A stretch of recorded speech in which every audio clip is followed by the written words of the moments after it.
Yo teman-teman santuy, kita balik lagi ke bagian ke-6 dari rekap cerita Misterius Condor Heroes.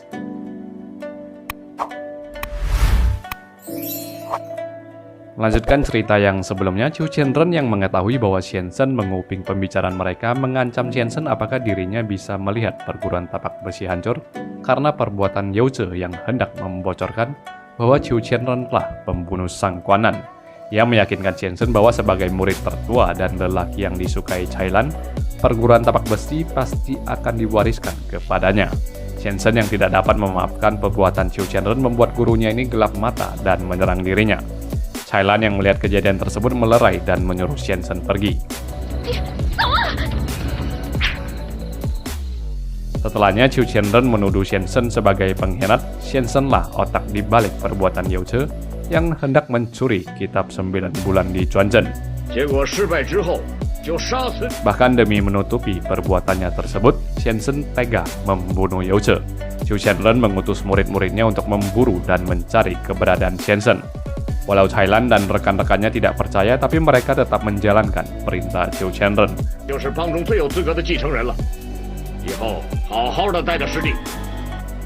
Dalam pelariannya, Xianzhen dikejar Kaipang yang bekerja sama dengan tapak besi, hingga akhirnya ia bertemu dengan Ruhua.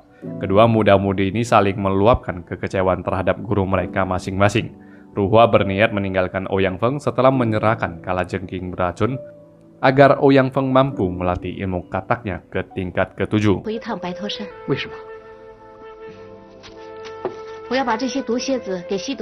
Selagi menunggu Ruhua kembali, Xianzhen diserang oleh Qiu Qianren.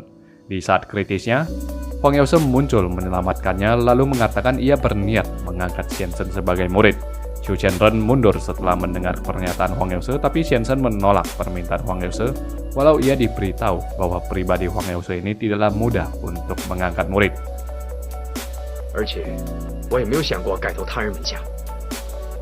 Setelah menyerahkan binatang beracun, ia mengucapkan selamat tinggal pada Ouyang Ke yang sedih dan tidak rela ditinggal olehnya. Akhirnya sesuai permintaan Ouyang Ke, Ruhua mengantarkan makanan untuk kakak Ouyang Feng yang dipenjara. Tiba-tiba tawanan tersebut menyandera Ouyang Ke dan memintanya membebaskan dirinya.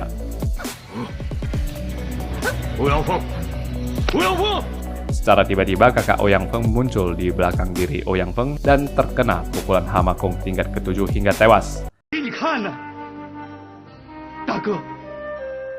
Atas kejadian tewasnya kakak Ouyang Feng tersebut, Ruhua dipersalahkan oleh Ouyang Feng dan dijebloskan ke penjara. Setelahnya Ouyang Feng memutuskan pergi ke Chuanzhen untuk menantang Wang Chongyang berbekal jurus Hama Kong tingkat ke-7 miliknya yang ia yakin dapat mengalahkan Dewa Pusat.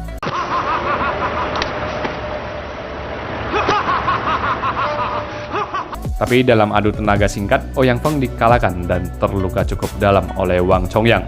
Tapi nampak Wang Chongyang sendiri terhuyung-huyung setelah pertarungan tersebut.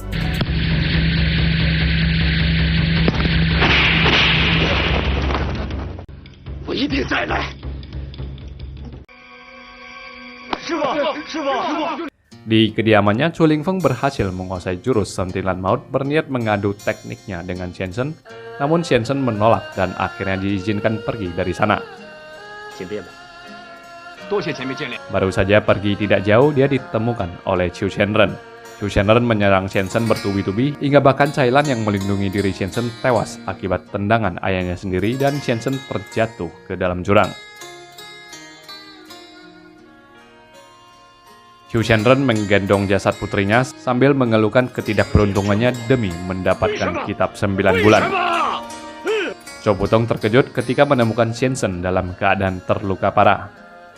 Tak percaya Xianzhen telah mati, malamnya Qiu Qianren menemukan Xianzhen di dasar tebing dengan sebuah kitab di tangannya. Saat itu pula Qiu Qianren mengaku telah membunuh Sang Kuanan, lalu ketujuh pendeta Chuanjin dan Zhou Butong muncul serta menuduh Qiu Qianren tidak pantas menjadi ketua dari sekte nomor 1 di Wulin. Akibatnya perguruan tapak besi dibubarkan oleh Qiu Qianren yang merasa malu teramat sangat.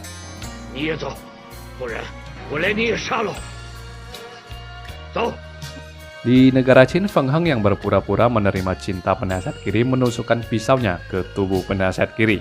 Akibatnya Feng Heng diberi racun dan diusir dari negara Qin.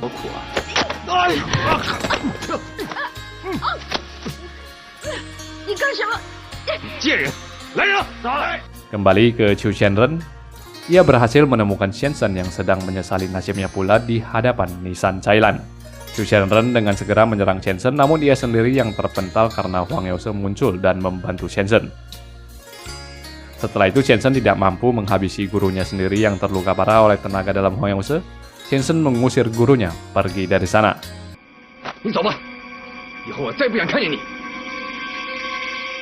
Melihat kerasnya hati Shensen, Huang Yause kembali meninggalkan Shensen, lalu mereka berpisah. Di negara Qin, Feng Heng yang dianggap sebagai suku Han menghadapi persekusi dari rakyat sekitarnya yang marah karena selama ini mengakui dirinya keturunan suku Han sebagai putri suci negara mereka. Walau dalam keadaan sakit akibat teracuni ramuan penasihat kiri, Feng Heng mencoba bertahan hidup seadanya.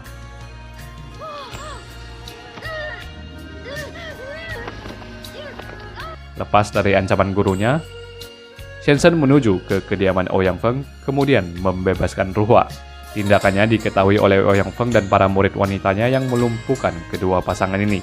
Ouyang Feng yang masih terluka ketika mengerahkan serangan tersebut, lalu memutuskan bahwa keduanya akan dieksekusi keesokan harinya.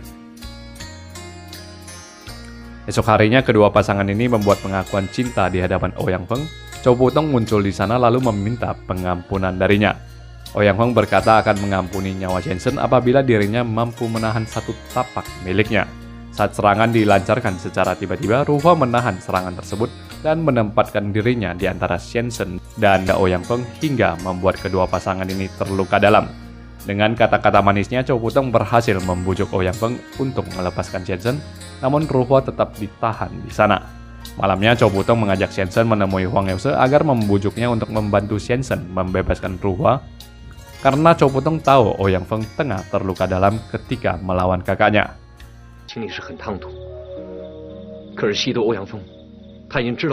Tak butuh waktu lama, Huang Yause lalu datang ke kediaman Ouyang Feng mengadu tapak dengan Ouyang Feng yang terpental karena Ouyang Feng masih terluka dalam akibat pertarungannya dengan Wang Chongyang. Kala itu Ouyang Feng hanya dapat menyaksikan Huang Yause membawa Ruhua pergi dari sana sambil mengumpat kesal. Setelah itu Chow Putong bertindak sebagai pendeta dan melaksanakan pernikahan untuk Shensen dan Ruhua.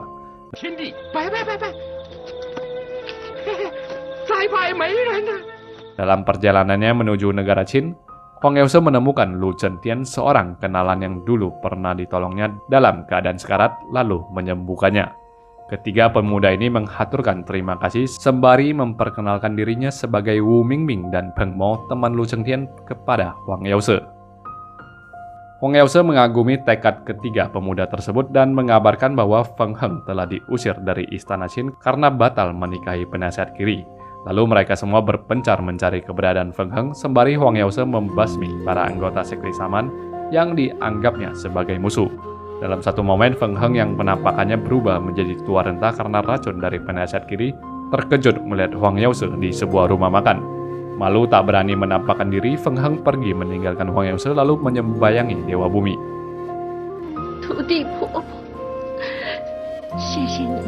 Tadinya, Zheyan yang berlutut di sebelah Feng Heng, bahkan Feng Heng menabrak tubuh Huang Yause, tapi nampak Huang Yause tidak mengenali Feng Heng. Di sisa-sisa rumah hancur tempat Feng Heng tinggal selama ini, Huang Yause memergoki wanita yang disintainya itu, kemudian memeluk wanita tua renta itu.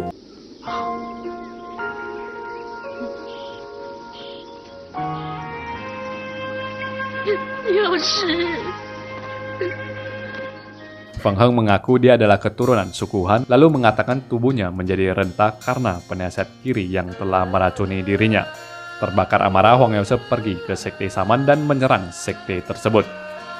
Dalam serangan tersebut, Huang Yause membunuh penasihat kanan serta memporak-porandakan sekte Saman dan memburu penasihat kiri, walau tak berhasil mendapatkan penawar. Huang Yause yang mencoba mengobati Feng Heng dengan tenaga dalam malah terluka akibat racun yang bisa membalikan aliran darah orang yang mencoba menyembuhkan orang yang terkena racun tersebut. Lu Zhentian, Wu Mingming, dan Peng Mo lalu mengajukan diri untuk mencari tabib terbaik di kota. Sementara Qishan berniat mencuri obat pusaka dari gudang istana Qin. Di tengah jalan, Qishan yang berhasil mencuri obat tersebut dikejar prajurit Qin, berpapasan dengan Xianzhen dan Ruhua yang berniat membantu Qisan. Sayangnya obat curian Qisan ini tidak terpengaruh apa-apa pada kondisi Feng Heng, dan ketiga pemuda tersebut juga tidak berhasil menemukan tabib yang dapat mengobati racun Feng Heng. Mendengar perkataan Ruhua bahwa Ouyang Feng mampu menyembuhkan segala jenis racun, Huang Yaoze meneguhkan hatinya untuk bertemu dengan Ouyang Feng demi meminta tolong padanya untuk menawarkan racun dalam tubuh Feng Heng. Ouyang Feng ternyata mengetahui racun wanita berambut putih tersebut dan mengatakan dapat menawarkan racun Feng Heng. Ouyang Feng meminta 3 hal sebelum ia mengabulkan permintaan Huang Yaoze. Ia memukul Huang Yaoze sebanyak 3 kali lalu memintanya berlutut sambil mengaku kesalahan dan meminta Huang Yaoze mengembalikan Ruhua ke kediaman Ouyang Feng. Kedua permintaan awal itu digenapi secara langsung, sedangkan Huang Yaoze tidak sanggup mengabulkan permintaan ketiga. Kembali ke kediamannya, Huang Yaoze tidak ingin mengembalikan Ruhua ke tangan Ouyang Feng. Ruhua sendiri yang cemas bahwa Huang Yaoze akan menyerahkan dirinya ke Ouyang Feng mengajak Xianzhen kabur dari sana. Tapi setelah perdebatan panjang, akhirnya kedua pasangan ini kembali dan memutuskan untuk membantu Huang Yaoze, walau akhirnya Huang Yaoze sendiri menolak pengajuan diri mereka. Merasa berhutang budi, Ruhua mengajak Xianzhen untuk mencuri kitab 5 racun Ouyang Feng demi menyembuhkan Feng Heng. Esoknya Ruhua berlutut di hadapan Ouyang Feng dan meminta maaf, sementara Xianzhen mengambil kitab 5 racun di kamar Ouyang Feng.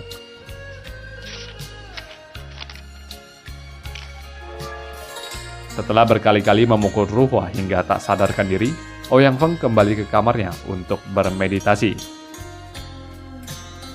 Sekembalinya ke Pulau Persik, Ruhua mengucapkan terima kasih pada Ceyan yang meminjamkan Ruan Weijia rompi duri landak milik Ceyan, karena bila tidak nyawa Ruhua akan terancam setelah terpukul berkali-kali oleh tapak Ouyang Feng. Setelah mempelajari kitab 5 racun, Huang Yaoze akhirnya berhasil menyembuhkan Feng Heng dengan memindahkan racun tersebut ke dalam tubuhnya sendiri. Atas jasa pasangan Ruhua dan Xianzhen pada Feng Heng, mereka diangkat menjadi murid.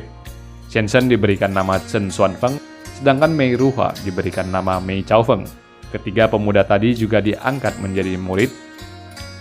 Lu Chengtian menjadi Lu Chengfeng, Wu Mingbing menjadi Mian Feng, dan yang terakhir Mo Feng menjadi Feng Mo Feng. Semuanya bersukaria di malam itu di Pulau Persik, hanya Ceyan yang mabuk-mabukkan sendiri sambil meneteskan air mata dan menyembayangi ibunya. Di tengah kegembiraan mereka, Huang Yaoze mengatakan ingin beristirahat lalu berjalan terhuyung-huyung di kamar dan hidungnya meneteskan darah. Di negara Tali, Wang Chongyang dan Zhou Butong yang diundang Tuan Cixing nampak sedang mengadu teknik silat Chuanchen dan jari matahari.